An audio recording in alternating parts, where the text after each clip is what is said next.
ውድ የመነሻ ዩቲዩብ ተከታታዮቻችን እንደምን ቆያችሁ? ዛሬ ስለ ደደብ ስለመሆን ጥቅም እንመለከታለን። እንደዚህ ስንል ስማርት መሆን ኦር ኢንተሊጀንት መሆን ጥቅም የለውም ማለታችን አይደለም። ነገር ግን ደደብ መሆን በራሱ ያለው ራሱን የቻለ ጥቅም እንመለከታለን ማለት ነው።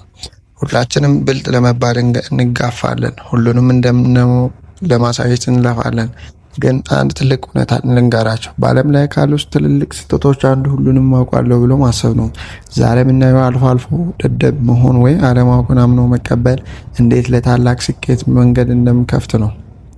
አንድ ሰው ሁሉንም አውቃለሁ ካለ አይምሮ ይዘጋል፣ መማሪያ ያቆማል። ነገር ግን ራስን እንደ ደደብ ካየ ማንኛውም ጥያቄ ለመጠየቅ አታፍርም። እንደ ደደብ መታየት ማለት ባዶ ኩባያ መሆን ማለት ነው። ባዶ ኩባያ ደግሞ አዲስ እውቀት መቅዳት ይችላል። እውነተኛ ደደብ ግን አለማወቁን የሚያውቁ ሳይሆን ሳያውቃለሁ የሚለው ነው። ሁለተኛው የመሳሳት ፍርሃትን ይሰብራል። ብልጥና አዋቂ ለመባል የሚጥር ሰው ብሳሳትስ ብሎ ይጨነቃል። ደደብ ግን ለመሳሳት አይፈራም። አዳዲስ ነገሮችን ለመሞከር ድፍረት ይኖረዋል። ሁሉንም ነገር ለማድረግ ድፍረቱ ከልክ ያለፈ ነው። ብዙዎቻችን ምን ይሉኛል በሚል ፍርሃት ታስረናል።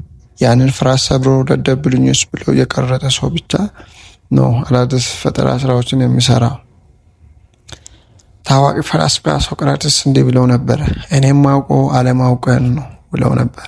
ይህ ማለት ትልቁ ጥበብ የራስን አለማወቀው ደደብነትን መረዳት ነው ማለት ነው።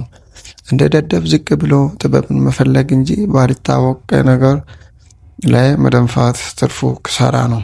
ስለዚህ በሚቀጥለው ጊዜ አንድ ነገር ካልገባችሁ ደደብ እባላለሁ ብላችሁ አትፍሩ። ለመጠየቅ ድፍረት ሲኖራችሁ እንደ ደደብ ተቆጥሮ እውነትን መያዝ አዋቂ ነኝ ብሎ በድንቁርና ከመኖር ይሻላል። ለማደግ ስትሉ ደደብ ለመባል ፍቀዱ። ቪዲዮውን ከወደዳችሁ ላይክ እና ሰብስክራይብ ማድረጋችሁን እንዳትረሱ። ቸር ሰንብቱ።